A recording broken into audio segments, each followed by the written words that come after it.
യേശുവിൻ്റെ പീഡാനുഭവരംഗം. An Catherine എമറിച്ചിൻ്റെ ദർശനങ്ങൾ. അധ്യായം 21. ഈശോ അപമാനിക്കപ്പെടുന്നു. കയ്യാഫാസും ന്യായാധിപ സംഘവും കോടതി വിട്ട ഉടനെ ജനക്കൂട്ടം ഈശോയുടെ മുമ്പിലേക്ക് ഇരച്ചുകയാണ്. ഊഹിക്കാൻ പറ്റുന്നതിലധികം നിന്ദാവചസ്സുകൾ വർഷിച്ചു. വിചാരണയ്ക്കിടയിൽ സാക്ഷികൾ സംസാരിച്ചുകൊണ്ടിരുന്നപ്പോൾ വില്ലാളികളും കൂട്ടാളികളും അവരുടെ ക്രൂരത അഴിച്ചുവിട്ടു. അവന്റെ തലമുടിയും താടി രോമങ്ങളും കൈനിറയെ വലിച്ചു മറിച്ചു. മുഖത്ത് തുപ്പുകയും മുഷ്ടി കൊണ്ട് ഇടിക്കുകയും കൂർത്ത മുനയുള്ള വടികൊണ്ട് കുത്തി മുറിവേൽപ്പിക്കുകയും സൂചി ശരീരത്തിലേക്ക് കുത്തിയിറക്കുകയും ചെയ്തു. മരത്തിന്റെ തൊലിയും പുല്ലുകൊണ്ടുണ്ടാക്കിയ ഒരു കിരീടം അവന്റെ തലയിൽ വെച്ചു. ഇപ്രകാരം പറഞ്ഞു, പരിഹസിച്ചുകൊണ്ട് അതെടുത്തു മാറ്റി. ഇതാ പിതാവിന്റെ കിരീടവുമായി നിൽക്കുന്ന ദാവീദിന്റെ പുത്രൻ. ഇതാ സോളമനേക്കാൾ വലിയവൻ. ഇതാ തന്റെ പുത്രന് വേണ്ടി വിവാഹവിരുന്നൊരുക്കുന്ന രാജാവ്. ഉപമകളായി അവിടുന്ന് പറഞ്ഞ നിത്യസത്യങ്ങളെ അവൻ പരിഹാസ വിഷയമാക്കി. ഈ പരിഹാസവാക്കുകൾ ആവർത്തിക്കുന്നതിനിടയിൽ അവർ അവിടുത്തെ വടികൊണ്ടടിക്കുകയും വീണ്ടും മുഖത്തുപ്പുകയും ചെയ്തു. കാട്ടുചുരൽ കൊണ്ട് മുടിയുണ്ടാക്കി അവർ തന്റെ തലയിൽ വെച്ചു. അങ്കിയും ഉത്തരീയവും എടുത്തു മാറ്റിയതിനു ശേഷം കഷ്ടിച്ച് മുട്ടുവരെ എത്തുന്ന പഴുകിക്കേറിയ ഒരു മേലങ്കി ധരിപ്പിച്ചു. നടക്കുമ്പോൾ കാൽമുട്ടുകൾക്ക് മുറിവേൽക്കത്തക്ക വിധം രണ്ടറ്റത്തും കൂർത്ത മുനകളോട് കൂടിയ വളയങ്ങളുള്ള നീണ്ട ഇരുമ്പ് ചങ്ങല കഴുത്തിലിട്ടു.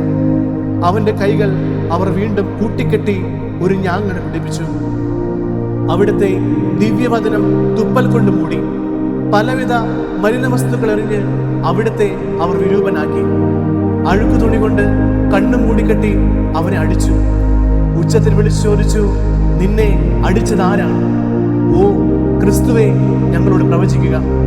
അവൻ ഉത്തരമൊന്നും പറഞ്ഞില്ല. എന്നാൽ നെടുവീർപ്പിട്ട് അവർക്ക് വേണ്ടി പ്രാർത്ഥിച്ചു.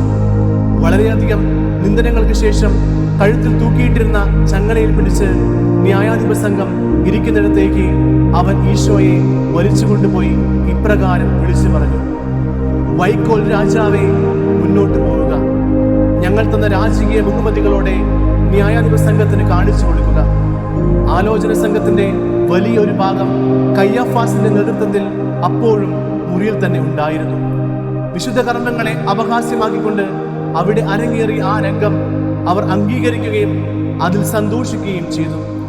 അതിനുശേഷം അവർ ഗൗരവം അഭിനയിച്ച് ഇപ്രകാരം പറഞ്ഞു, പ്രവാചക അഭിഷേകം സ്വീകരിച്ചാലും ഒപ്പം രാജകീയ അഭിഷേകവും. യേശുവിന്റെ ജ്ഞാനസ്നാന കർമ്മത്തിന്റെയും സുഗന്ധതൈലം ചൊരിഞ്ഞുകൊണ്ട് മേരി മഗ്ദലിൻ ചെയ്ത ഭക്തി പ്രകടനത്തിന്റെയും ഹാസ്യ അവതരണം അവർ നടത്തി. ഈ അവസ്ഥയിൽ സംഘത്തിന് മുമ്പിൽ കടന്നു വരാൻ നിനക്ക് എങ്ങനെ ധൈര്യമുണ്ടായി? നീ മറ്റുള്ളവരെ ശുദ്ധീകരിക്കുന്നു, എന്നാൽ നീ ഒട്ടും ശുദ്ധനല്ലാതാനും. ഉടനെ തന്നെ ഞങ്ങൾ നിന്നെ ശുദ്ധീകരിക്കാം. ഒരു പാത്രം നിറയെ മലിനജലം കൊണ്ട് അവർ അവനെ മുഖത്ത് ചുമലിലും ഒഴിച്ച ശേഷം മുട്ടുമടക്കി ഇപ്രകാരം വിളിച്ചു പറഞ്ഞു, ഇതാ നിന്റെ വിലയേറിയ തൈലാഭിഷേകം. ഇതാ 300 പെനിയുടെ സുഗന്ധ തൈലം. ബത്സേദ കുളത്തിൽ നീ ജ്ഞാനസ്നാനം വിട്ടിരിക്കുന്നു. യേശു ഫരിസേയന്റെ വീട്ടിൽ ഇരിക്കുമ്പോൾ തലയിൽ സുഗന്ധതൈലം ചൊരിഞ്ഞ മഗ്ദലന മറിയം നടത്തിയ ഭക്തകൃത്യത്തെ പരിഹാസ വിഷയമാക്കുകയായിരുന്നു അവരുടെ ഉദ്ദേശം. ജ്ഞാനസ്നാനത്തെക്കുറിച്ചുള്ള അവരുടെ നിന്ദ്യമായ വാക്കുകൾ ബോധപൂർവമല്ലെങ്കിലും ഈശോയ്ക്കും പെസഹ കുഞ്ഞാടും തമ്മിൽ സാമ്യം കാണിക്കുന്നതായിരുന്നു. കാരണം ദേവാലയത്തിൽ ബലിയർപ്പിക്കാൻ കൊണ്ടുപോകുന്നതിന് മുൻപ് ആടുകളെ പ്രബോധിക്ക കവാടത്തിലേക്കുള്ള കുളത്തിലും അതിനുശേഷം ബത്സേദ കുളത്തിലും കഴുകി ശുദ്ധി വരുത്തിയിരുന്നു. ബത്സേദ കുളക്കരയിൽ 38 വർഷം രോഗിയായി കിടന്നിരുന്നവനെ യേശു സുഖപ്പെടുത്തിയതിന്റെ സൂചനയും ശത്രുക്കളുടെ പ്രവർത്തനത്തിലുണ്ടായിരുന്നു. പിന്നീട് അവർ സംഘങ്ങളുടെ മുൻപാകെ ഈശോയെ മുറിക്ക് ചുറ്റും വലിച്ചഴച്ചു. അവരാകട്ടെ നിന്ദനവും കുറ്റാരോപണവും കലർന്ന ഭാഷയിൽ അവിടത്തോട് സംസാരിച്ചു. അവിടെ ഉണ്ടായിരുന്നവരുടെ മുഖഭാവം പക നിറഞ്ഞതും പൈശാചികവും ഭയാനകവുമായിരുന്നു. ആ അന്തരീക്ഷം കുഴഞ്ഞു മറിഞ്ഞതും ഇരുളടഞ്ഞതും ഭീകരവുമായിരുന്നു. താൻ ദൈവപുത്രനാണെന്ന് പ്രഖ്യാപിച്ച നിമിഷം മുതൽ ദിവ്യപ്രകാശത്താൽ ഈശോ വലയം ചെയ്യപ്പെട്ടിരുന്നു. അവിടെ കൂടിയിരുന്നവരിൽ പലർക്കും ഇതേക്കുറിച്ച് അവ്യക്തമായ അറിവുണ്ടായിരുന്നത് പോലെ തന്നെ തോന്നുന്നു. ഈശോയുടെ മുഖകാന്തിയെ മന്ദീഭവിപ്പിക്കുവാൻ അവരുടെ അതിക്രമങ്ങൾക്കോ നിന്ദനങ്ങൾക്കോ കഴിയുകയില്ലെന്ന് കണ്ടപ്പോൾ അവർ കൂടുതൽ കോപാഷ്ഠരായി. താൻ ജീവിക്കുന്ന ദൈവത്തിന്റെ പുത്രനായ ക്രിസ്തുവാണെന്ന് പ്രഖ്യാപിച്ച നിമിഷം മുതൽ ഈശോയുടെ ചുറ്റിലും തെളിഞ്ഞു നിന്ന പ്രകാശം അവരുടെ ശത്രുക്കളുടെ കോപം വർദ്ധിപ്പിക്കാനേ ഉപകരിച്ചുള്ളൂ. എന്നാൽ അവർക്ക് നോക്കി നിൽക്കാനാവാത്ത വിധം ശോഭമയമായിരുന്നു അത്. അവിടുത്തെ ശിരസിൽ വൃത്തിയില്ലാതെ തുണിയിട്ടത് ഈ പ്രകാശം ഇല്ലായ്മ ചെയ്യുക എന്ന ലക്ഷ്യത്തോടു കൂടിയായിരുന്നു എന്ന് ഞാൻ വിശ്വസിക്കുന്നു.